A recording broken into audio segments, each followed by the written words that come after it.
ازيكم حبايبي، احلى متابعين في الدنيا، يا رب تكونوا بخير.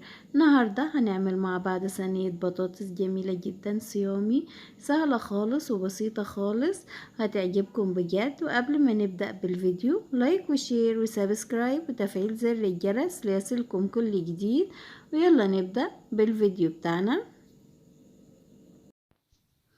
وفي طاسه على النار بنزل بمعلقه كده زيت، وبسيب الزيت بتاعنا يسخن، وبنزل عليه بمعلقة توم مفروم، تكون معلقة كبيرة كده حلوة توم مفروم.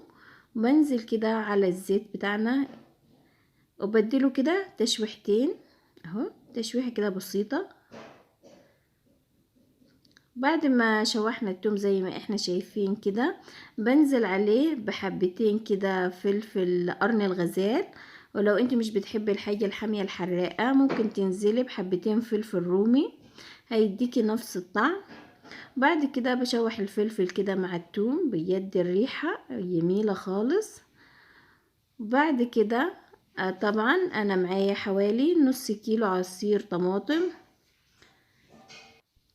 طبعا هو الطماطم دي براحتك، والبطاطس يعني ما تتشرطيش بمقادير معينة، طبعا انتي حسب الافراد العيلة بتاعتك. انا هنا معايا نص كيلو كده من الطماطم، عصير طماطم حلو قوي. بديله كده تقليبتين وبتسيبيه كده يغلي. وبعد ما بيغلي كده بنضيف له البهارات والملح بتاعه، ونظبط كده الملح اهو زي ما احنا كده شايفين.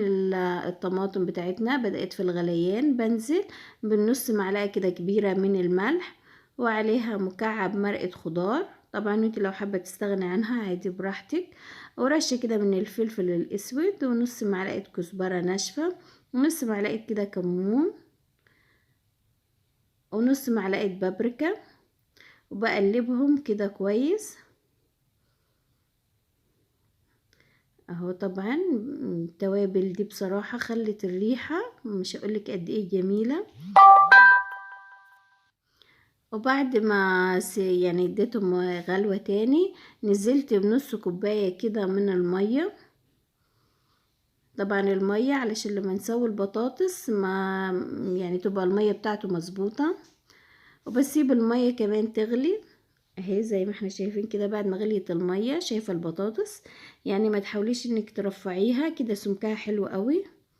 وبنزل بالكمية بتاعتي. انا معايا هنا حوالي كيلو من البطاطس. انت طبعا براحتك برضو، اللي انت الكمية اللي تحبيها اعمليها. وبعد كده انا بسيبه على نار هادية. بعد ما يغلي لما حطينا البطاطس على نار هادية، وبغطيه وبسيبه يستوي، بنرجع مع بعض نشوفه.